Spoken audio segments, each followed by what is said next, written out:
ಇರೋದು ಪೊಲೀಸ್ ಇಲಾಖೆಗೆ ಏನು ಹೊಸದಲ್ಲ ಅವ್ರ ಬಗ್ಗೆ. ಅದೇ ಹೇಳಿದ್ನಲ್ಲ, ಅವ್ರು ಎಲ್ಲೆಲ್ಲಿ ಹೋಗ್ತಾರೆ, ಇವನ್ ಕಲಬುರಗಿಯಲ್ಲೂ ನಾನು ನೋಡಿದ್ದೀನಿ, ನಮ್ಗೆ ಗೊತ್ತಿದೆ, ಎಲ್ಲರಿಗೂ ಗೊತ್ತಿರುವಂಥದ್ದೇ, ಇದು ಹೊಸದೇನಲ್ಲ ರಾಮಚಂದ್ರ ಅವ್ರ ಬಗ್ಗೆ.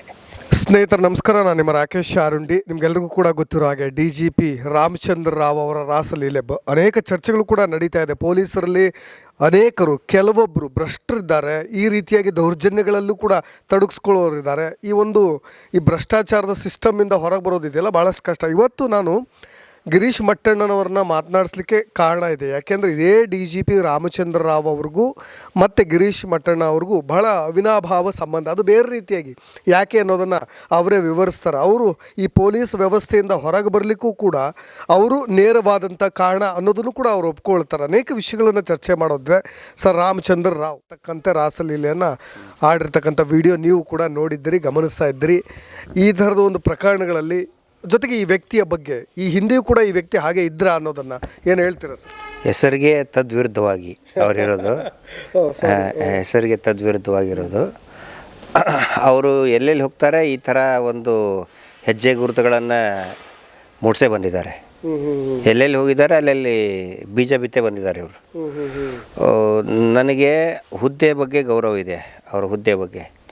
ಆದರೆ ಇವರು ಕಲಬುರಗಿಯಲ್ಲಿ 2003-4ರಲ್ಲಿ ನಾನು PSI ಆಗಬೇಕಾದ್ರೆ ಒಂದರ್ಥದಲ್ಲಿ ನಾನು ಈ PSI ಕೆಲಸದಿಂದ ಬೇಜಾರಾಗಿ ಬಿಟ್ಟು ಬಂದು ದೊಡ್ಡ ಮಟ್ಟದ ಪ್ರತಿಭಟನೆ ಮಾಡಿ ರಿಯಾಕ್ಟ್ ಮಾಡಿ ಬರೋದಕ್ಕೂ ಕೂಡ he is one of the reason. ಯಾಕಂತ ಹೇಳಿದರೆ ರಾಮಚಂದ್ರ ರಾವ್ ಅವರು ಈಗ ಬರೀ ಒಂದು ಫೇಸ್ ಇಷ್ಟೇ ನೋಡಿದ್ದಾರೆ, ಅದು ಈ ವಿಡಿಯೋ ಬಂದ ಮೇಲೆ. ಈ ನಡೀತಾ ಇರೋದು ಪೊಲೀಸ್ ಇಲಾಖೆಗೆ ಏನು ಹೊಸದಲ್ಲ ಅವ್ರ ಬಗ್ಗೆ. ಅದೇ ಹೇಳಿದ್ನಲ್ಲ, ಅವ್ರು ಎಲ್ಲೆಲ್ಲಿ ಹೋಗ್ತಾರೆ, ಇವನ್ ಕಲಬುರಗಿಯಲ್ಲೂ ನಾನು ನೋಡಿದ್ದೀನಿ, ನಮ್ಗೆ ಗೊತ್ತಿದೆ, ಎಲ್ಲರಿಗೂ ಗೊತ್ತಿರುವಂಥದ್ದೇ, ಇದು ಹೊಸದೇನಲ್ಲ ರಾಮಚಂದ್ರ ಅವ್ರ ಬಗ್ಗೆ. ಆದರೆ ಅಧಿಕಾರಿಗಳಿಗೆ ಕಿರುಕುಳ ಕೊಡೋದಿದೆಯಲ್ಲ, ಯಾರು ಕೆಲಸ ಮಾಡ್ತಾರೆ, ಅದು ವಿಪರೀತ. ನೋಡಿ, ನಾನು ವಿತ್ ಎಕ್ಸಾಂಪಲ್ ಹೇಳ್ತೇನೆ. ನನ್ನ ಇದರಲ್ಲಿನೂ ಕೂಡ ಕಂಟಿನ್ಯೂಸ್ ಆಗಿ ಚಾರ್ಜ್ ಮೆಮೊ ಕೊಡೋದು. ಏನಂತ ಹೇಳಿದರೆ ನೋಡಿ, ಒಬ್ಬ PSI ಆಗಿ ಒಬ್ಬರ ಮೇಲೆ ನಾವು ಕ್ರಮ ಕೈಗೊಂಡಿದ್ದೀವಿ, ಒಬ್ಬ ರೌಡಿ ಶೀಟರ್ ಮೇಲೆ ಕ್ರಮ ಕೈಗೊಂಡಿದ್ದೀವಿ ಅಂತ ಹೇಳಿದರೆ ನಮ್ಮ ಮೇಲೆ ಅಲಿಗೇಷನ್ ಮಾಡೋಕ್ಕೆ ಹುಟ್ಕೊಂಡಿದ್ದೇ ಇರ್ತಾರೆ. ಇವರು ಅವ್ರ ಮಾತು ಕೇಳಿಕೊಂಡು, ರಾಜಕೀಯ ಮುಖಂಡರ ಮಾತು ಕೇಳಿಕೊಂಡು ನನ್ನ ಮೇಲೆ ವಿಪರೀತ ಕಿರುಕುಳ ಕೊಡೋಕ್ಕೆ ಸ್ಟಾರ್ಟ್ ಮಾಡಿದರು. ಪ್ರತಿದಿನ ಚಾರ್ಜ್ ಮೆಮೊ ಕೊಡೋದು, ಲೋಕಾಯುಕ್ತ ಟ್ರ್ಯಾಪ್ ಮಾಡೋಕ್ಕೆ ಕಳಿಸಿದರು. ಆನಂತರ ಇವ್ರದ್ದು DSP ಇನ್ನಿರ್ತದೆ, ಡಿಸ್ಟ್ರಿಕ್ಟ್ ಸ್ಪೆಷಲ್ ಬ್ರಾಂಚ್ ಅಂತ ಇರ್ತದೆ. ಜೂಜಾಟದ್ದು ನನ್ನ ಏರಿಯಾದಲ್ಲಿ ಬಂದು ಇನ್ನೂ 2-3 ದಿನ ಆಗಿಲ್ಲ, ನಾನು ಹೊಸ ಟ್ರಾನ್ಸ್ಫರ್ ಮಾಡಿದರು, ಆಯಿತು ಅಂತೇಳಿ ಹೋದೆ. ಇಮಿಡಿಯೇಟಾಗಿ ಒಂದು 2 ದಿನಕ್ಕೇ ಡಿಸ್ಟ್ರಿಕ್ಟ್ ಸ್ಪೆಷಲ್ ಬ್ರಾಂಚ್ನವ್ರು ಬಂದು ಜೂಜಾಟದ ರೇಡ್ ಮಾಡಿ, ನಾನು ಫೇಲ್ ಆಗಿದ್ದೀನಿ ಜೂಜಾಟ ಕಂಟ್ರೋಲ್ ಮಾಡೋದಕ್ಕೆ. ಬರೀ 2 ದಿನ ಆಗಿದೆ ನಾನು ಬಂದು. ಇನ್ಫ್ಯಾಕ್ಟ್ ಪ್ರೀವಿಯಸ್ ಸ್ಟೇಷನಲ್ಲಿದ್ದಾಗ ತುಂಬ ಒಳ್ಳೆಯ ಹೆಸರಿತ್ತು ನನಗೆ. ಅಂದರೆ ಅಲೋಕ್ ಕುಮಾರ್ ಸಾಹೇಬ್ರಿದ್ದಾಗ ಕಂಪ್ಲೀಟ್ ಜೂಜಾಟ ಮಟ್ಕ ಇಸ್ಬಿಟ್ಟು ಕಂಪ್ಲೀಟ್ ನಿಲ್ಲಿಸಿದ್ದೆ ನಾನು. ಈ ಸ್ಟೇಷನ್ಗೆ ಬಂದು ಇನ್ನೂ 2 ದಿನ ಆಗಿಲ್ಲ, ಇವರೇ ರೇಡ್ ಮಾಡಿಸಿ ಜೂಜಾಟ ತಡೆಯಲು ವಿಫಲ ಅಂತ ಹೇಳ್ಕೊಂಡು ಕಾರಣ ಕೇಳಿ ನೋಟಿಸ್, ಚಾರ್ಜ್ ಮೆಮೊ ನನ್ನ ಮೇಲೆ. ಆಮೇಲೆ ಏನು ರೈಫಲ್ನಲ್ಲಿ ಬ್ಯಾರಲ್ನಲ್ಲಿ ಬ್ಲಡ್ ತುಂಬಿದೆ ಅಂದರೆ, ಕಂಡೆ ಪೂಜೆ ಇದ್ದಾಗ ಕುರಿ ಬಲಿ ಕೊಟ್ಟಾಗ ಒಬ್ಬನಿಗೆ ಭಕ್ತಿ ಜಾಸ್ತಿಯಾಗಿ ಆ ಬ್ಯಾರಲ್ ಒಳಗಡೆನೇ ಬ್ಲಡ್ ಹಾಕಿದ್ದ 1 ವರ್ಷದ ಹಿಂದೆ. ನಾನಿಲ್ಲದೆ ಅಂದರೆ ಯಾವುದೋ PSI ಇದ್ದಾಗ ಯಾವುದೋ PC ಮಾಡಿದ್ದೆ, ಅದನ್ನು ಒಳಗಡೆ ಬ್ಲಡ್ ಕ್ಲಾಟ್ ಆಗಿ ಬ್ಯಾರಲ್ ಹಾಳಾಗಿದೆ ಅಂತ ನನಗೆ ಚಾರ್ಜ್ ಮೆಮೊ ಕೊಟ್ಟರು. ಕಂಟಿನ್ಯೂಸ್ ಆಗಿ ಮಾಡಿದ್ರು ಹಾಗೆ. ಹೀಗಾಗಿ ನಾನು ಹೇಳೋದು ಭಾಳ ಇದೆ. ಅವಾಗ ಅವರು ಒಂದು ಮಾತು ಹೇಳಿದ್ರು ನನಗೆ, ಏನು ರೀ ಇಷ್ಟೊಂದು ಹೊಡೆದು ಬಿಟ್ಟಿದ್ದೀರಿ ಅವನಿಗೆ, ಏನು ಈ ಥರನ ನೀವು ಮಾಡೋದು, ಹಾಗೆ ಹೀಗೆ ಅಂಥೇಳಿ ಫೋನಲ್ಲಿ ಮಾತಾಡಿ ಹೇಳಿದ್ರು ನನಗೆ. ನಾನು ಹೇಳಿದೆ, ನೋಡಿ ಸರ್, ಒಬ್ಬ ಒಂದು ಹುಡುಗಿದು ಕೊಲೆ ಆಗಿತ್ತು, ರೇಪ್ಟರ್ ಆಗಿತ್ತು. ನಾನು ಹೇಳಿದೆ, ಸರ್ ವಿದಿನ್ 6 hours ನಾನು ಅರೆಸ್ಟ್ ಮಾಡ್ಕೊಂಡು ಬಂದಿದ್ದೀನಿ ಸರ್, ಅಟ್ಲೀಸ್ಟ್ ಅದನ್ನ ಟ್ರ್ಯಾಕ್ ರೆಕಾರ್ಡ್ ನೋಡಿ, ನನಗೆ ಹಂಗೆ ಅನ್ಬೇಡಿ ಅಂತ ನಾನು ಹೇಳಿದೆ. ಮೀಡಿಯಾದವ್ರು ಕೇಳಿದ್ರೆ ನಾನು ಏನು ಹೇಳ್ಬೇಕು ರೀ ಅಂತ. ವಿದಿನ್ 6 hours ಅರೆಸ್ಟ್ ಮಾಡಿದ್ದೀನಿ ನಾನು. ರೇಪ್ ಆ್ಯಂಡ್ ಮರ್ಡರ್ ಆಗಿದ್ದು. ಅಕ್ಯೂಸ್ಡನ್ನ 6 ಗಂಟೆಯಲ್ಲಿ ಅರೆಸ್ಟ್ ಮಾಡಿ ಪ್ರೊಡ್ಯೂಸ್ ಮಾಡಿ ಅವನ್ನ ಅದು ಹೇಳಿದೆವಲ್ಲ, ಅಲೋಕ್ ಕುಮಾರ್ ಸಾಹೇಬ್ರು ಇದ್ರು ಸರ್, ಬೇಕಾದ್ರೆ ಕೇಳಿ ನನ್ನ ಟ್ರ್ಯಾಕ್ ರೆಕಾರ್ಡ್ ಹೆಂಗಿದೆ. ಯಾಕಂದರೆ ಅವ್ರಿಗಿಂತ ಬಿಫೋರ್ ಅಲೋಕ್ ಕುಮಾರ್ ಸಾಹೇಬರಿದ್ದರು. ಅವರು 3 ರಿವಾರ್ಡ್ ಕೊಟ್ಟಿದ್ದಾರೆ ನನಗೆ. ಹಾಂ, ಇವರು ಕೇಳ್ತಾನೆ ಸುಮ್ಮನೆ ಹಾಗೆ ಅದೇ ಮೀಡಿಯಾಕ್ಕೆ ಏನು ರೀ ನಾನು ಉತ್ತರ ಕೊಡಬೇಕು ಗಿರೀಶ್ ಅಂತಂದರು. ಈಗ ನಾನು ಅವ್ರು ಕೇಳ್ತೀನಿ ರಾಮಚಂದ್ರ ಅವರಿಗೆ, ನೀವು ಮಾಡಿದ ಕೆಲಸ ನೋಡಿ ನಾನೇನು ರೀ ಉತ್ತರ ಕೊಡಲಿ ಮೀಡಿಯಾಕ್ಕೆ, ಏನಂತ ಕೊಡಬೇಕು? ಹಾಂ, ಕಾಲಚಕ್ರ ನೋಡಿ. ನಾನು ಇಲಾಖೆಯನ್ನು ತಲೆ ತಗ್ಗಿಸಿ ಬರಲಿಲ್ಲ ನಾನು. ಈಗ ಅವ್ರು ಇನ್ನೊಂದು 6 ತಿಂಗಳಲ್ಲಿ ರಿಟೈರ್ಮೆಂಟ್ ಇರುತ್ತೆ. ನಾನು ಸ್ಯಾಡಿಸ್ಟ್ ಅಲ್ಲ, ಅವ್ರಿಗೂ ನನಗೆ ಹಿಂಗೆ ಮಾಡಿದ್ರಿ ನಿಮ್ಗೆ ಹಂಗಾಯಿತು ಅನ್ನೋಕ್ಕೆ ನಾನು ಸ್ಯಾಡಿಸ್ಟ್ ಅಲ್ಲ. ಬಟ್ ಕಾಲಚಕ್ರ ಹೆಂಗೆ ತಿರುಗ್ತದೆ ನೋಡಿ. ಇನ್ನೂ 6 ತಿಂಗಳಿಗೆ ಅವ್ರು ರಿಟೈರ್ಮೆಂಟ್ ಆಗ್ತಾರೆ. ಹಾಂ, ನಾನು ಇಲಾಖೆಯಿಂದ ಅವ್ರ ತಲೆ ಎತ್ಕೊಂಡು ಏನೋ ಮೀಸೆ ತಿರ್ಕೊಂಡು ಹೊರಗಡೆ ಬಂದೆ. ನಾನು ಯಾವನಿಗೆ ಹೆದರಲಿಲ್ಲ, ಏನಿಲ್ಲ. ಅವ್ರು ಕೊಟ್ಟಿರೋ ಕಿರುಕುಳಕ್ಕೆ ನಾನು ಸುಸೈಡ್ ಮಾಡ್ಕೋಬೇಕಾಗಿತ್ತು. ನನ್ನ ಜಾಗದಲ್ಲಿ ಯಾವನ್ನೇ ಆಗಿದ್ದರು ಖಂಡಿತ ಸುಸೈಡ್ ಮಾಡ್ಕೋತಿದ್ದ. ಇನ್ಫ್ಯಾಕ್ಟ್ ಒಬ್ಬ SI ಮಾಡ್ತಿದ್ರಲ್ಲಿ ಯಾವುದೋ ಜಳ್ಕಿ ಹತ್ರ, ಬಿಜಾಪುರ, ಬೇರೆ ಡಿಸ್ಟಿಕ್ ಬಿಜಾಪುರದಲ್ಲಿ ಇದೇ ಥರ ಕಿರುಕುಳಕ್ಕೆ, ಹಿರಿಯ ಅಧಿಕಾರಿಗಳ ಕಿರುಕುಳಕ್ಕೆ ನನ್ನ ಇವ್ರು ಕೊಟ್ಟಿದ್ದು. ಇದು ಈಗ ನಾನು ತಡ್ಕೊಂಡಂಥ ಟಾರ್ಚರು ಈಗಿನ ಪೊಲೀಸರು ಯಾರೂ ತಡ್ಕೊಳ್ಳಲ್ಲ. ಮಾನಸಿಕವಾಗಿ ನಾನು ಬರೀ ತಡ್ಕೊಳ್ಳೋದು ಒಂದೇ ಅಲ್ಲ, ಅದು ಕರೆಕ್ಟಾಗಿ ಉತ್ತರ ಕೊಟ್ಟು ಹೊರಗಡೆ ಬಂದು ಈಗಲೂ ಕೂಡ ಧೈರ್ಯವಾಗಿ ಗಟ್ಟಿಯಾಗಿ ನಿಂತ್ಕೊಂಡಿದ್ದೀನಿ. ಈಗ ನಮ್ಮ ಮೇಲೆ ಏನು ಅಪಪ್ರಚಾರ ಮಾಡ್ತಾರೆ ಇದೆಲ್ಲ ಅವಾಗಲೇ ಮಾಡಿಬಿಟ್ಟಾರೆ ನನಗೆ. ಅದನ್ನೆಲ್ಲ ಅವಾಗಲೇ ತಡ್ಕೊಂಡಿದ್ದೇನೆ ನಾನು. ಅಧಿಕಾರಿಗಳು, ರಾಜಕಾರಣಿಗಳು ಎಲ್ಲರನ್ನೂ ಎದುರಿಸಿದ್ದೀನಿ. ಒಬ್ಬ PSI ಆಗಿ ಇಡೀ ಸರ್ಕಾರವನ್ನು ಎದುರು ಹಾಕ್ಕೊಂಡಂಥವ್ನು ನಾನು. ಇದೇ ರಾಮಚಂದ್ರ ರಾವ್ ನನ್ನ ಕಂಟಿನ್ಯೂಸ್ ಆಗಿ. ಇವತ್ತೇನಾಯ್ತು ಅವ್ರ ಪರಿಸ್ಥಿತಿ? ಅವ್ರು ಎಲ್ಲಿ ಹೋದಲ್ಲಿ ಬರೀ ಇದೆ. ಬೆಳಗಾವಿ IGP ಆಗಿದ್ದರು, ಆವಾಗ ಬಿಜಾಪುರ ಅವ್ರ ರೇಂಜಿಗೆ ಬರ್ತದೆ. ಒಂದು ಎನ್ಕೌಂಟ್ರ್ ಆಯಿತು, ಫೇಕ್ ಎನ್ಕೌಂಟ್ರ್ ಆಗಿ. ಚಡ್ಚಣ ಇನ್ಸ್ಪೆಕ್ಟರ್ ಸಸ್ಪೆಂಡ್ ಆಗಿ ಅರೆಸ್ಟ್ ಆದರು. ಅಲ್ಲಿ ಮಹದೇವಪ್ಪ ಅಂಥೇಳಿ ಒಬ್ಬನು ನೊಟೋರಿಯಸ್ ಈ ಮರಳು ಮಾಫಿಯಾದವನು. ಅವನ ರಕ್ಷಣೆ ಮಾಡೋಕ್ಕೋಸ್ಕರ ಅವನ ಅಪೋಸಿಟ್ ಗ್ಯಾಂಗನ್ನು ಎನ್ಕೌಂಟ್ರ್ ಮಾಡಿಸಿದ್ಯಾರೋ ಇದೇ ರಾಮಚಂದ್ರ ರಾವ್. ತಗಲಾಕೊಂಡಿದ್ದು ಇನ್ಸ್ಪೆಕ್ಟರ್. ಮೈಸೂರಲ್ಲಿ ಇಳವಾಲದಲ್ಲಿ 2,26,00,000 ರೂಪಾಯಿ ಸೀಸ್ ಮಾಡ್ತಾರೆ. ಹವಾಲಾ ಹಗರಣ, ಹವಾಲಾ ಕ್ಯಾಶ್, ಇಳವಾಲ ಮೈಸೂರಲ್ಲಿ. ಹಾಂ, ಸೀಸ್ ಮಾಡಿದಾಗ 2,26,00,000 ಸೀಸ್ ಮಾಡಿದರೆ ತೋರಿಸೋದಷ್ಟು ಇವರು ಬರೀ 20 ಲಕ್ಷ. ಉಳಿದಿದ್ದೆಲ್ಲ ರಾಮಚಂದ್ರ ರಾಯರು ಅವರು ಇದಕ್ಕೆ ಹಾಕ್ಕೊಳ್ತಾರೆ, ಅವರ ಪ್ರಸಾದ. ಸಸ್ಪೆಂಡ್ ಆಗಿದ್ದು ಒಂದು ಸೆಕೆಂಡ್ ಯಾರು? PSI. ಆನಂತರ ಇನ್ನೂ ಒಂದು ಕೇಸ್ ಇದೆ, ಅದರಲ್ಲಿನೂ ಕೂಡ ಪ್ರತಿ ಗೋಲ್ಡ್ ಸ್ಮಗ್ಲಿಂಗ್. ರನ್ಯಾರಾವ್ದು ಈಗಿಂದಲ್ಲ ನಾನು ಹೇಳೋದು, ಆವಾಗಲೇ ಒಂದು ಗೋಲ್ಡ್ ಸ್ಮಗ್ಲಿಂಗ್ ಕೇಸ್ ಆಗಿತ್ತು ಮೈಸೂರಿನಲ್ಲಿದ್ದಾಗ ಒನ್ಸ್ ಅಗೇನ್. ಹೌದು, ಆವಾಗಲೂ ಕೂಡ ಏನು ಇನ್ಸ್ಪೆಕ್ಟ್ರನ್ನ ಸಸ್ಪೆಂಡ್ ಮಾಡ್ತಾರೆ, ಸಾಹೇಬ್ರನ್ನ 1 ತಿಂಗಳು ರಜಾ. ಮೊನ್ನೆ ರನ್ಯಾರಾವ್ ಕೇಸ್ ಆದಾಗೂ ಕೂಡ 2 ತಿಂಗಳು ಅದಕ್ಕೆ ಸಾಹೇಬ್ರಿಗೆ ರಜೆ ಮೇಲೆ ಕಳಿಸೋದು. ರಜೆಗೂ ಕಳಿಸಿ ಮತ್ತು ಮಜಾ ಮಾಡ್ತಾರೆ ಅವರು. ಆನ್ ಡ್ಯೂಟಿನೇ ಮಜಾ ಮಾಡ್ತಾರೆ, ಏನು ರಜಾದಲ್ಲಿ ಏನು ಸುಮ್ಬಿಟ್ಟಿರ್ತಾರೆ. ಇವ್ರನ್ನ ಬಗ್ಗೆ ನಿರಂತರವಾಗಿ ಸಾಫ್ಟ್ ಕಾರ್ನರ್ ಬರ್ತಾ ಈ ಲೆವೆಲಿಗೆ ಬಂದಿದೆ. ರಿಲೀಸ್ ಆಗಿರೋ ವಿಡಿಯೋ ಅವ್ರ ನಡತೆ ಬಗ್ಗೆ ಏನು ಹೇಳ್ತಾರೆ? ಇದಕ್ಕಿಂತ ಮುಂಚೆ ಈ ಥರದ ವಿಷಯಗಳಲ್ಲಿ ಏನಾದರೂ ಅವ್ರು ಗುರುತಿಸ್ಕೊಂಡಿದ್ರ ಅಂತ ಗಮನಿಸಿದ ಹಾಗೆ ನೀವು? ಹೌದು, ಸುಮಾರು. ನಾನು ಹೇಳಿದ್ದಲ್ಲ, ಕಲಬುರಗಿಯಲ್ಲಿ ಹೆಡ್ ಕಾನ್ಸ್ಟೇಬಲ್ಗಳು ಅಥವಾ ಕಾನ್ಸ್ಟೇಬಲ್ಗಳು WPC WHC ಸ್ಟಾಫ್ ಚೆನ್ನಾಗಿದ್ದರೆ ಇವರಿಗೆ ಹೋಗಿ ಶರಣಾಗಿ ಬರಬೇಕು, ಸರೆಂಡರಾಗಿ ಬರಬೇಕು ಅವರು. ಎಲ್ಲ ಕಡೆ ಅದೇ ಇವ್ರದ್ದು. ನಾನು ಸ್ಟಾರ್ಟಿಂಗ್ ಅದೇ ಹೇಳಿದ್ದಲ್ಲ, ಇವ್ರಿಗಿದು ಕಾಮನ್ ಇದು. ಬಟ್ ಏನಂದರೆ ನಾನು ಹೇಳೋದು ನೋಡಿ, ನಮ್ಮ ಇಲಾಖೆ, ಇಡೀ ಇಲಾಖೆ ಮಾನ ಮರ್ಯಾದೆ ಯಾಕೆ ಹಾಳಾಗ್ತಾ ಇದೆ ಆಗಿದೆ? ಅವರು ಪರ್ಸ್ನಲ್ ಅಫೇರ್ ಇದ್ದರೆ ನಾವು ತಲೆ ಕೆಡಿಸ್ಕೊಳ್ಳೋದಿಲ್ಲ, ನಾವು ಕ್ವಶನ್ ಮಾಡೋಕ್ಕಾಗಲ್ಲ. It is his personal affair ಅಲ್ವಾ? ಇಲಾಖೆ ಒಳಗಡೆ, ಕಚೇರಿ ಒಳಗಡೆ ಯಾವ ಜಾಗದಲ್ಲಿ ನ್ಯಾಯ ಕೊಡಿಸ್ಬೇಕು ಅಲ್ಲಿ ಕುತ್ಕೊಂಡು, ಹಿಂದ್ಗಡೆ ರಾಷ್ಟ್ರ ಧ್ವಜ ಇದೆ, ಪೊಲೀಸ್ ಧ್ವಜ ಇದೆ, ಅದ್ರ ಮುಂದೆ ಕೂತ್ಕೊಂಡು ಪೊಲೀಸ್ ಯೂನಿಫಾರ್ಮ್ ಹಾಕ್ಕೊಂಡು IPS ಅಸೋಸಿಯೇಷನ್ ಅವ್ರು ಯಾಕೆ ಕಂಡೆಮ್ ಮಾಡಿಲ್ಲ ಇದುವರೆಗೆ? ನಾನು ಕೇಳ್ತಾ ಇದ್ದೀನಿ, ಯಾಕೆ ಕಂಡೆಮ್ ಮಾಡಿಲ್ಲ? ಖಂಡನೆ ಮಾಡಬೇಕಿತ್ತಾನೆ. IPS ಅಸೋಸಿಯೇಷನ್ ಇದೆಯಲ್ಲ, ಯಾಕೆ ಮಾಡಿಲ್ಲ? ಈ ಘಟನೆ ಬಗ್ಗೆ ಹಂಗಿದ್ರೆ ಸಹಮತ ಇದೆಯಾ? ಒಂದು ಸಣ್ಣ ಅಧಿಕಾರಿ ಮಾಡಿದರೆ ಇಷ್ಟೊತ್ತಿಗೆ ಅರೆಸ್ಟ್ ಮಾಡ್ತಿದ್ರಿ, ಯಾಕೆ ಅರೆಸ್ಟ್ ಮಾಡಲಿಲ್ಲ? ಇಡೀ ಕರ್ನಾಟಕ ಅಲ್ಲ ಸರ್, ಇಡೀ ದೇಶ ತಲೆ ತಗ್ಗಿಸುವಂಥ ಕೆಲಸ ಇದು. ಉಳಿದಂತೆ ಕರಪ್ಷನ್ ಆರೋಪ ಅವು ಇವು ಇದ್ದೇ ಇರ್ತದೆ ಪೊಲೀಸ್ ಇಲಾಖೆಯಲ್ಲಿ. ಈ ಜಲಸಿ ಇಂಥ ಆರೋಪ ಮಾಡ್ತಾರೆ, ದಟ್ಸ್ ಆಲ್ ಕಾಮನ್, ಅದು ಎಲ್ಲ ಇಲಾಖೆಗಳಲ್ಲಿ ಇರ್ತದೆ. ಇಲ್ಲಿ ಆಗ ಹಿಂದ್ಗಡೆ ಟ್ರೈ ಕಲರ್ ನಮ್ಮದು ರಾಷ್ಟ್ರಧ್ವಜ ಇಟ್ಕೊಂಡು, ಇಂಡಿಯನ್ ಫ್ಲ್ಯಾಗ್ ಇಟ್ಕೊಂಡು, ಆ್ಯಕ್ಚುಲಿ ಅವ್ರ ಮೇಲೆ insult to the national flag ನಲ್ಲಿ ಕೇಸ್ ರಿಜಿಸ್ಟರ್ ಮಾಡಬೇಕಿತ್ತು. 3 ವರ್ಷ ಇಂಪ್ರಿಸನ್ಮೆಂಟ್ ಇದೆ, ಫ್ಲ್ಯಾಗ್ ಕೋಡ್ ಇದೆ, ಫ್ಲ್ಯಾಗ್ ಕೋಡ್ ವೈಲೇಷನ್ ಮೇಲೆ ಕೇಸ್ ರಿಜಿಸ್ಟರ್ ಮಾಡಬೇಕಿತ್ತು ಅವ್ರ ಮೇಲೆ. ಮಾಡಿಲ್ಲ. ಯಾಕೆ ಮಾಡಿಲ್ಲ? ಯಾಕೆ ಅವ್ರ ಬಗ್ಗೆ ಇಷ್ಟೊಂದು ಸಾಫ್ಟ್ ಕಾರ್ನರ್ ತೊಗೊಳ್ತೀರಿ?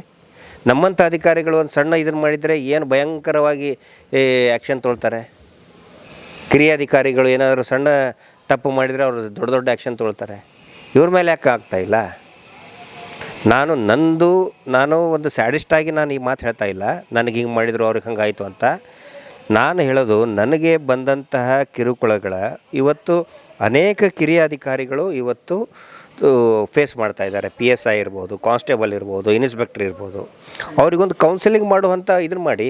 ಈಗ ನೀವು ರಾಮಚಂದ್ರ ಅವ್ರದ್ದು ಇದು ಒಂದೇನು ಫೇಸ್ ನೋಡಿದಿರಿ, ಇನ್ನೊಂದು ಫೇಸ್ನಲ್ಲಿ ಅಧಿಕಾರಿಗಳಿಗೆ ಹೈಯೆಸ್ಟ್ ಕಿರುಕುಳ ಕೊಟ್ಟಿದ್ದಾರೆ. ಇವ್ರ ಥರ ಇನ್ನೂ ಬೇರೆ ಬೇರೆ ಅಧಿಕಾರಿಗಳಿದ್ದಾರೆ, ಒಳ್ಳೆಯವರು ಇದ್ದಾರೆ, ಕೆಟ್ಟವರು ಇದ್ದಾರೆ. ಕೌನ್ಸಿಲಿಂಗ್ ಅಂತ ಒಂದು ಮಾಡಬೇಕು ರಾಜ್ಯ ಸರ್ಕಾರ. ಒಂದು ಪೋಸ್ಟಿಂಗಿಗೆ 50 ಲಕ್ಷ, 1 ಕೋಟಿ ರೂಪಾಯಿ ತೊಗೋತಾರೆ SHOಗಳಿಗೆ. ಎಲ್ಲಿಂದ ತರಬೇಕು? ಮೊನ್ನೆ ಒಂದು ಕಾನ್ಫರೆನ್ಸ್ನಲ್ಲಿ ಬೇಸರ ವ್ಯಕ್ತಪಡಿಸಿದರು, ಪೊಲೀಸರೇ ಕಳ್ಳತನ ಕೇಳಿದ್ದಾರೆ. ಹೌದು, ಭಾಳ ತಪ್ಪದು. ಆದರೆ ಯಾಕೆ ಇಳಿದಿದ್ದಾರೆ? ಪೊಲೀಸರ ಕಡೆ ಅಂತ ಹಫ್ತಾ ವಸೂಲಿ ಮಾಡೋರು ಯಾರು? ಇದೇ ರಾಜಕಾರಣಿಗಳಲ್ವ. ಒಂದು ಪೋಸ್ಟಿಂಗಿಗೆ 50 ಲಕ್ಷ, 1 ಕೋಟಿವರೆಗೆ ದುಡ್ಡು ತೊಗೋತಾರೆ. ಮತ್ತು ಎದರಿಂದ ಅವರು ಅದನ್ನ ಭರ್ತಿ ಮಾಡಬೇಕು? ಇವೆಲ್ಲ ನನಗನ್ಸಿದ ಮಟ್ಟಿಗೆ ಇಡೀ ದೇಶದಲ್ಲಿ, ಕರ್ನಾಟಕದಲ್ಲಿ ಇರುವಷ್ಟು ಕರಪ್ಷನ್ ಹೈಯೆಸ್ಟ್ ಪೊಲೀಸ್ ಇಲಾಖೆಯಲ್ಲಿ ಬಹುಶಃ ಎಲ್ಲೂ ಇರಲಿಕ್ಕಿಲ್ಲ. ಆ ಲೆವೆಲಿಗಿದೆ. ಬೇರೆ ಬೇರೆ ರಾಜ್ಯದಲ್ಲಿ ಕಂಟ್ರೋಲ್ ಮಾಡ್ತಾ ಇದ್ದಾರೆ, ನಮ್ಮ ರಾಜ್ಯದಲ್ಲಿ ಹೆಚ್ಚಿಗೆ ಆಗ್ತಾಯಿದೆ.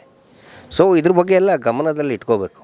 ಈ ರಾಮಚಂದ್ರ ಅವ್ರದ್ದು ಎಪಿಸೋಡು ಬರೀ ಒಂದು, ಈಗ ನಾನು ಏನೇ ಹೇಳೋದು ಅಂತ ಹೇಳಿದರೆ, ಇದು ಬರೀ ಏನೋ ಒಂದು ಸಲ ಆ ವಿಡಿಯೋ ನೋಡಿ ಖುಷಿ ಪಡೋರೇ ಜಾಸ್ತಿ. ಇನ್ಫ್ಯಾಕ್ಟ್ ಹೇಳ್ಬೇಕಂತ ಇದ್ದರೆ ನೋಡಿ ಇಪ್ಪತ್ತಾರೆ. ಹಂಗಾಗೋದು ಬೇಡ. ಸಾಕಷ್ಟು ಜನ ಲೇಡೀಸ್ ಇದ್ದಾರೆ, ಕಿರುಕುಳ ಇರ್ತದೆ, ಕೌನ್ಸಿಲಿಂಗ್ ಮಾಡಿ. There is an act, prohibition of act ಇದೆ 2013ನಲ್ಲಿ. ಅದನ್ನು ಸರಿಯಾಗಿ ಲಾಗು ಮಾಡಬೇಕು, ಜಾರಿಯಲ್ಲಿ ತರಬೇಕು ಅದನ್ನ. ಆ ಥರ ಏನಾದರೂ ಸೆಕ್ಷುವಲ್ ಇದನ್ನು ಮಾಡಿದರೆ, ಹರಾಸ್ಮೆಂಟ್ ಆದರೆ ಅದ್ರ ಬಗ್ಗೆ ಒಂದು ಅವೇರ್ನೆಸ್ ಮೂಡಿಸ್ಬೇಕು. ನಿಮಗೆ ನೋಡಿದವ್ರಿಗೆ ಎಷ್ಟೋ ಜನ ಹೇಳ್ತಾರೆ, ಅವಳು ಎಂಜಾಯ್ ಮಾಡ್ತಾ ಇದ್ದಾಳೆ, ತಪ್ಪೇನು ಅಂತ ಕೇಳ್ತಾ ಇದ್ದಾರೆ ತಾನೆ.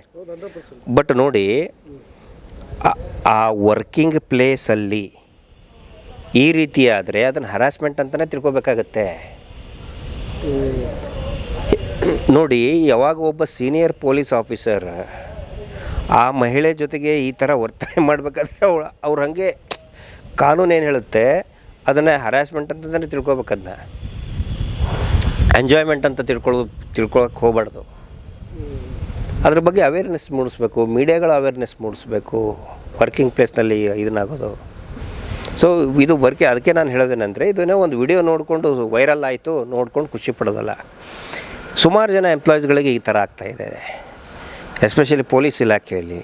ಮಹಿಳೆಯರು ಇಷ್ಟೇ ಅಲ್ಲ, ಪುರುಷರಿಗೂ ಕೂಡ ಕಿರುಕುಳ ಆಗ್ತಾಯಿದೆ. ಒಂದು ಕೌನ್ಸಿಲಿಂಗ್, ಒಂದು ಅವೇರ್ನೆಸ್ಸು ಆಗುವಂಥ ಒಂದು ಎಚ್ಚರಿಕೆ ಗಂಟೆ ರೀತಿ ಇದನ್ನು ನಾವು ಕನ್ಸಿಡರ್ ಮಾಡಬೇಕಾಗ್ತದೆ. ಜೊತೆಗೆ ಸರ್, ನಿಮಗೆಲ್ಲ ಗೊತ್ತಿರೋ ಹಾಗೆ ಈ ಧರ್ಮಸ್ಥಳದ ಕೇಸು ಸೌಜನ್ಯ ಒಂದು ಶಕ್ತಿ ದೇವತೆ, ಆಕೆನ ಎದುರಾಕೊಂಡವ್ರಿಗೆಲ್ಲ ಒಂದು ಅನ್ಯಾಯ ಅಂತೂ ಆಗೇ ಆಗುತ್ತೆ ಅನ್ನೋದು ಈಗ ಭಾಳಷ್ಟು ಫೇಸ್ಬುಕ್ನಲ್ಲಿ ಅನೇಕ ಪೋಸ್ಟ್ಗಳನ್ನು ನಾವು ನೋಡ್ತಾ ಇದ್ದೀವಿ. ಒಂದು 3 ಜನರ ತಲೆದಂಡದ ರೀತಿ, ತಲೆದಂಡ ಮೀನ್ಸ್ ನಿಮಗೆ ಗೊತ್ತಿರೋ ಹಾಗೆ ರಾಕೇಶ್ ಶೆಟ್ಟಿ ಅವ್ರಿಗೆ ಜೈಲು ಪಾಲಾಗಿರೋದನ್ನು ಕೂಡ ಸೆಲೆಬ್ರೇಟ್ ಮಾಡ್ತಾರೆ.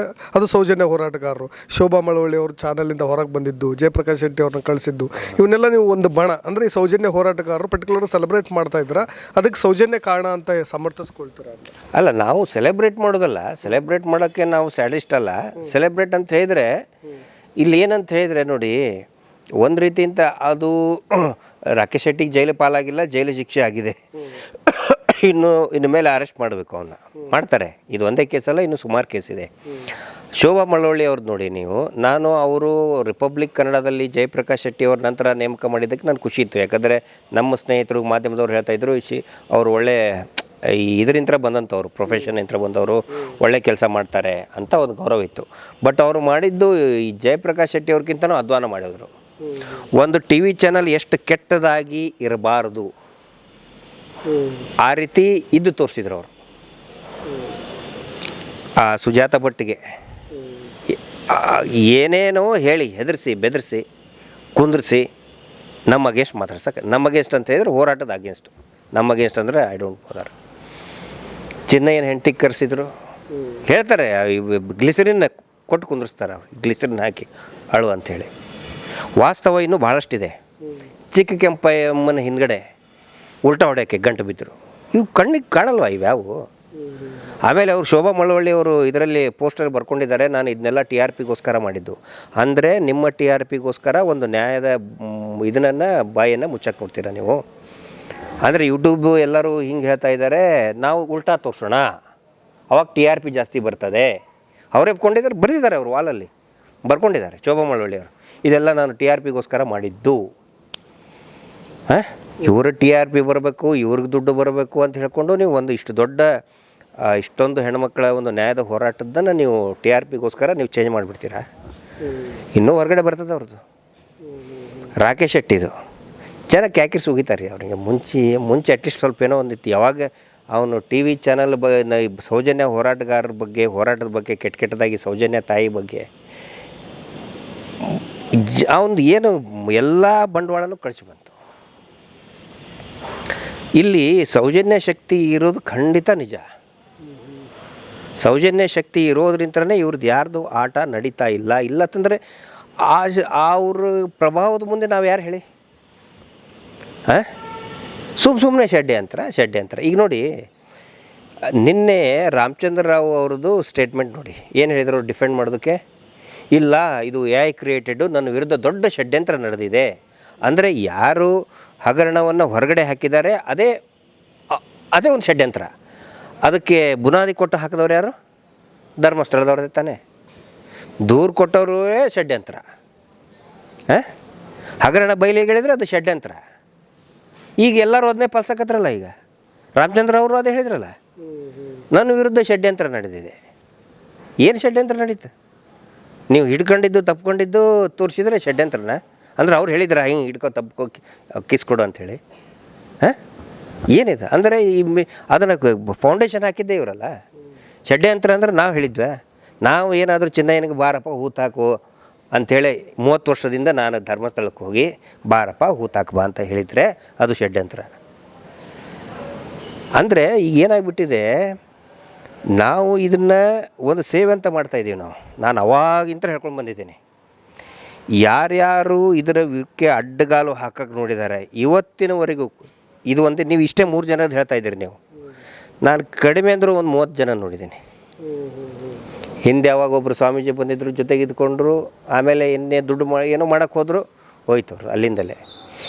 ಇಲ್ಲಿ ಯಾರೇ ಆಗಲಿ ಈ ಹೋರಾಟದಲ್ಲಿ ಏನೋ ಇದರಲ್ಲಿ ನಾನು ಮಾಡಬೇಕು, ಈ ಹೋರಾಟ ಹಾಳು ಮಾಡಬೇಕು, ಹೋರಾಟ ಹಾಳು ಮಾಡಿ ನಾನು ದುಡ್ಡು ಮಾಡ್ಕೋಬೇಕು, ಇದನ್ನು ಅಡ್ಡದಾರಿ ಹಿಡಿಸ್ಬೇಕು. ಅದು ಮಾಧ್ಯಮದವ್ರು ಇರಲಿ, ರಾಜಕಾರಣ ಇರಲಿ, DK ಶಿವಕುಮಾರ್ CM ಮಾತ್ರ. ನಾನು ಅದನ್ನು ಹೇಳಿದ್ದೀನಿ, ನಾನು ಮುಂಚೆನೇ ಹೇಳಿದ್ದೀನಿ. ಮಹೇಶ್ ಶೆಟ್ಟರು ಹೇಳಿದ್ದಾರೆ, DK ಶಿವಕುಮಾರ್ CM ಆಗಲ್ಲ. ಸಂಕ್ರಾಂತಿ ಅಂತ ಆಯಿತಾ? ಇಲ್ಲ. ಯಾರ್ಯಾರು ನ್ಯಾಯಕ್ಕೆ ಅಡ್ಡಗಾಲು ಹಾಕಿದ್ದಾರೆ ಅವರೆಲ್ಲರೂ ಸರ್ವನಾಶ ಆಗಿದ್ದಾರೆ. ಬರೀ ಮಾಧ್ಯಮ ಒಂದೇ ಅಲ್ಲ, ಎಲ್ಲರೂ ಕೂಡ. ನಾನೇನಾದರೂ ತಪ್ಪು ದಾರಿ ಹಿಡಿದರೆ ನನ್ನನ್ನು ಹಿಡ್ಕೋತೀನಿ. ನಾನೇನು ಎಕ್ಸ್ಟ್ರಾಆರ್ಡಿನರಿ ಖಂಡಿತ ಅಲ್ಲ. ನಾನೇನಾದರೂ ಅಡ್ಡ ದಾರಿ ಹಿಡಿದ್ರೆ, ಇದರಿಂದ ಏನೋ ದುಡ್ಡು ಮಾಡ್ಕೋಬೇಕು ಅಂತ ತಲೆಯಲ್ಲೇ ನಾನು ಹೋಗಿಬಿಟ್ರೆ, ಅಥವಾ ಹೋರಾಟ ಹಾಳು ಮಾಡಬೇಕು ಅಂತ ಹೋದರೆ, ಇಮಿಡಿಯೇಟಾಗಿ ಅದು ಹೋರಾಟ ನನ್ನನ್ನು ಹೊರಗಡೆ ಹಾಕಿಬಿಡ್ತದೆ. ಅದು ಇದನ್ನು ಭಾಳ ಸರಿ ನಾನು ಕಂಡುಕೊಂಡಿದ್ದೀನಿ. ಅದು ಮುಂದೆ ಅಂಥವ್ರನ್ನ ಒಳಗಡೆ ತೊಳೋದೇ ಇಲ್ಲ. ನಾನೇನು ದೊಡ್ಡ ಸಾಚ ಅಂತ ಹೇಳಿ ನಾನು ತಪ್ಪು ಮಾಡಿದರೆ ನನಗೂ ಅದೇ ತಪ್ಪು ಮಾಡಬಾರ್ದು, ಹಿಂದೆ ಸರಿಬಾರ್ದು. ಈ 3 ಜನ ಅಲ್ಲ, ಇನ್ನೂ ಸಾಕಷ್ಟು ಜನ ಇದ್ದಾರೆ. ಈಗ ಪಬ್ಲಿಕ್ TV ಅವ್ರದ್ದೆಲ್ಲ TRP ಹೆಂಗೆ ಹಿಡಿದಿದೆ ನೋಡಿ. ಹಾಂ, 20-21 ಸುವರ್ಣ ಅಜಿತ್ ಹನುಮಕ್ನವ್ರದ್ದು. ಹಾಂ, ರಸ್ತೆ ಚರಂಡಿಯಲ್ಲಿ ಬಿದ್ಕೊಂಡಿದ್ನಲ್ರಿ ಅವನು. ಯಾವಾಗ ಬೈಯಕ್ಕೆ ಸ್ಟಾರ್ಟ್ ಮಾಡಿದ ಸೌಜನ್ಯ ಹೋರಾಟಗಾರರಿಗೆ, ರಸ್ತೆ ಕೇರ್ ಆಫ್ ಚರಂಡಿ ಆದನವನು. ಯಾರು? ಅಜಿತ್. ಅಲ್ಲಿವರೆಗೆ ಎಲ್ಲಿತ್ತು ಒಂದು ಇಮೇಜ್ ಭಯಂಕರ ಇತ್ತು ತಾನೇ. ವಸೂಲಿ ಬೆಲೆಯಿಂದ ಹೆಂಗಿತ್ತು ಇಮೇಜು, ಈಗ ಹೆಂಗಾಯಿತು? ಪುನೀತ್ ಕೆರೆಹಳ್ಳಿ ಏನು ಎಲ್ಲ ಎಕ್ಸ್ಪೋಸ್ ಆಗಿಬಿಟ್ರು ಅವ್ರು ಪೂರ್ತಿಯಾಗಿ. ವಸೂಲಿ ಬೆಲೆನ ಪರಿಸ್ಥಿತಿ ಹೆಂಗಾಗಿದೆ ಅಂತ ಹೇಳಿದ್ರೆ ಅವ್ನು ಬೇಡ್ಕೊಳ್ತಾ ಇದ್ದಾನೆ, ಯಾವ್ದಾದ್ರು ಕಾರ್ಯಕ್ರಮಕ್ಕೆ ಕರೀರಿ. ಮುಂಚೆ ಒಂದು ಕಾರ್ಯಕ್ರಮಕ್ಕೆ ಬರ್ಬೇಕಂದ್ರೆ 2 ಲಕ್ಷ ಕೊಡು, 5 ಲಕ್ಷ ಕೊಡು ಅಂತ ವಸೂಲಿ ಬೆಲೆ ಹೇಳ್ತಾ ಇದ್ದ. ನನಗೆ ಗೊತ್ತಿದೆ ಅದು, ಯಾಕಂದರೆ ನಾನು ಅದೇ ಪರಿವಾರ, ಆ ಸಂಘ ಪರಿವಾರದ ಇದರಲ್ಲಿನ ನಾನು ಕೆಲಸ ಮಾಡಿದವನು, ಸಂಘಟನೆ ಮಾಡಿದವನು. ಒಂದು ಕಾರ್ಯಕ್ರಮಕ್ಕೆ ಕರಿಬೇಕಂದ್ರೆ ಅವನಿಗೇನು ಒಡ್ಡೋಲಗ, ಅಂಬಾರಿ ಅವೆಲ್ಲ ಪೂರ್ತಿ ಅವನು ಸ್ಟೇಷನ್ನಿಗೆ ಇದಕ್ಕೆ ಬರ್ಬೇಕಂದ್ರೆ ರಿಸೀವ್ ಮಾಡ್ಕೋಬೇಕಂದ್ರೆ ಇಷ್ಟು ಜನ ಬರ್ಬೇಕು ಅವ್ನು ರಿಸೀವ್ ಮಾಡ್ಕೊಳ್ಳೋಕ್ಕೆ. ಸೊ ಅವೆಲ್ಲ ಇದ್ದವು ಅವನಿಗೆ. ದಸರಾ ಅಂಬಾರಿ, ಆನೆ ಅಂಬಾರಿ ಮಾಡ್ದಂಗೆಲ್ಲ ಇತ್ತು ಅವನಿಗೆ, ಒಂಥರ ಶಿಷ್ಟಾಚಾರ. ಈಗ ಅಯ್ಯೋ ಕರೀರಿ, ಎಲ್ಲಾದರೂ ಯಾರಾದರೂ ನಾನು ಕರೆದ್ರೆ ಸಾಕಾಗಿದೆ ಅವನಿಗೆ. ಮೊನ್ನೆ ಅಷ್ಟಕ್ಕೂ ಕರೆದ್ರು, ಯಾವುದು ಧಾರವಾಡ ಅಗ್ರಿಕಲ್ಚರ್ ಕಾಲೇಜಿಗೆ ಜನ ಹೋಗಿ ಒದ್ದು ಹೊಡೆಗಡೆ ಹಾಕಿದ್ರು ಅವನಿಗೆ. ಆ ಪರಿಸ್ಥಿತಿ ಬಂದಿದೆ. ಯಾಕೆ? ಇಲ್ಲಿ ಬಂದು ಕಡ್ಡಿ ಆಡ್ಸಕತ್ತ, ಇಲ್ಲಿ ದುಡ್ಡು ಮಾಡ್ಕೊಳಕ್ಕೆ ನೋಡ್ದ, ಇದ್ರದ್ದು ನಮ್ಮ ಅಗೇನ್ಸ್ಟ್ ಮಾತಾಡಿ ದುಡ್ಡು ಮಾಡೋಕ್ಕೆ ನೋಡಿದ. ಸೊ ಹೀಗಾಗಿ ಅವ್ರಿಗೆ ಭಾಳಷ್ಟು ಜನ ಇದ್ದಾರೆ ಹಂಗೆ ಹಾಳಾದವರು. ಅದು ಸೌಜನ್ಯ ಶಕ್ತಿ. ಅದಕ್ಕೆ ನೋಡಿ, ಇದು ಯಾಕಂತ ಹೇಳಿದರೆ ಇದೆಲ್ಲ ನಮ್ಮಿಂತ್ರ ಅಲ್ಲ, ನಾವಲ್ಲ, ಅದು ಚಾಮುಂಡೇಶ್ವರಿ ದೇವಿಯವಳು. ಈಗ ದೇವರು ಲಂಚ ತೊಗೊಳಕ್ಕಿಲ್ಲ. ನಾವೇನು ಗೊತ್ತಾ, ದೇವ್ರ ಹತ್ರ ಹೋಗಿ ದೇವರು ಬರೀ ದೇವಸ್ಥಾನದಲ್ಲಿ ಮಾತ್ರ ಇಲ್ಲ, ನನಗಿದು ಮಾಡಿಕೊಡು, ನನಗಿದನ್ನು ಕೊಡ್ತೀನಿ, ನಿನಗೆ ಆ ಕಿರೀಟ ಮಾಡಿಸ್ತೀನಿ, ನಿನಗೆ ಇದನ್ನು ಕೊಡಿಸ್ತೀನಿ. ಲಂಚ ತಾನೇ, ದೇವ್ರು ಲಂಚ ತಗೊಳ್ಳಲ್ಲ. ಕಮಿಷನ್ ಏಜೆಂಟ್ ಮಾಡಿಬಿಟ್ಟು ನಾವು ದೇವತೆ ಅಂದರೆ ಕಮಿಷನ್ ಏಜೆಂಟ್ ಮಾಡಿಬಿಟ್ಟಿದ್ದೀವಿ. ಹಂಗಿರಲ್ಲ. ದೇವತಾ ದೈವಿ ಶಕ್ತಿ ಅಂದರೆ ಹಂಗಿರಲ್ಲ. ಡಿ ಕೆ ಶಿವಕುಮಾರ್ ಚಾಮುಂಡೇಶ್ವರಿಗೆ ಹೋಗಿ ಅದನ್ನು ಅರ್ಪಣೆ ಮಾಡಿದೆ, ಇದನ್ನು ಅರ್ಪಣೆ ಮಾಡಿ. ಅರೆ ಸಾಕ್ಷಾತ್ ಆ ಸೌಜನ್ಯಳ ತಾಯಿ ನಿಮ್ಮ ಹತ್ರ ಬಂದಾಗ ದುರಹಂಕಾರದಿಂದ ಹೊರಗಡೆ ಕಳಿಸಿದ್ರಿ ಅವ್ರನ್ನ. ಸ್ವತಃ ಚಾಮುಂಡೇಶ್ವರಿ ಇದೆ ನೋಡಿ, ನಾಳೆ ಈಗ ಸ್ಟಾರ್ಟ್ ಆಗಿದೆ ಅವ್ರ ಮನೇಲಿ ಪೂಜೆ. ಅವರ ಮನೆಯ ದೇವತೆನೇ, ಕುಲ ದೇವತೆನೇ ಚಾಮುಂಡೇಶ್ವರಿ ದೇವಿ. ನಿನ್ನೆಯಿಂದ ಸ್ಟಾರ್ಟ್ ಆಗಿದೆ ಉತ್ಸವ, ಇನ್ನೂ 5 ದಿನ ಇರ್ತದೆ. ಆ ಚಾಮುಂಡೇಶ್ವರಿ ದೇವಿಯನ್ನು ಅತ್ಯಂತ ಭಕ್ತಿಯಿಂದ ಪೂಜೆ ಮಾಡ್ತಾ ಇದ್ದಂಥ ಸೌಜನ್ಯಾಳಿಗೆ ಹಂಗಾಗಿದೆ.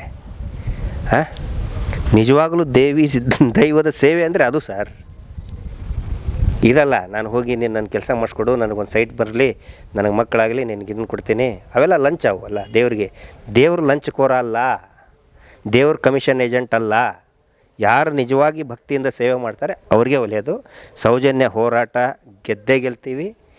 ಈ ಪ್ರಭಾವಿಗಳು ಮಣ್ಣು ಪಾಲು ಬೀದಿ ಪಾಲು ಆಗೇ ಆಗ್ತಾರೆ. ಅದೇ ಸೌಜನ್ಯ ಶಕ್ತಿ, ಅದು ಪ್ರೂವ್ ಆಗೇ ಆಗುತ್ತೆ. Thank you sir. Soujanya Shakti ನೋಡಿ, ಒಂದು ಆರ ಮೀನ್ಸ್ ಪ್ರಭೆ, ಅದು ಯಾವಾಗಲೂ ಕೂಡ ಇದ್ದೇ ಇರುತ್ತೆ, ಜೀವಂತವಾಗಿರುತ್ತೆ. ಅದು ಬಲಿ ತೆಗೆದುಕೊಳ್ಳಿ ಕಾಯ್ತಾ ಇರುತ್ತೆ, ಯಾರೆಲ್ಲ ಅನ್ಯಾಯ ಮಾಡ್ತಾರೋ ಅಂತ. ಆಕೆನ ಬಲಿ ತೆಗೆದುಕೊಂಡವ್ರನ್ನಂತರೂ ಪರೋಕ್ಷವಾಗಿ ಬಲಿ ತೆಗೆದುಕೊಳ್ತಾಳೆ ಅನ್ನೋದೇ ಸೌಜನ್ಯ ಹೋರಾಟಗಾರರ ಮಾತು. ಇನ್ನಷ್ಟು ಅಪ್ಡೇಟ್ಸ್ಗಳೊಂದಿಗೆ ಮತ್ತೆ ಬರ್ತೀನಿ. ನಾನು ರಾಕೇಶ್ ಆರುಂಡಿ. ಧನ್ಯವಾದ.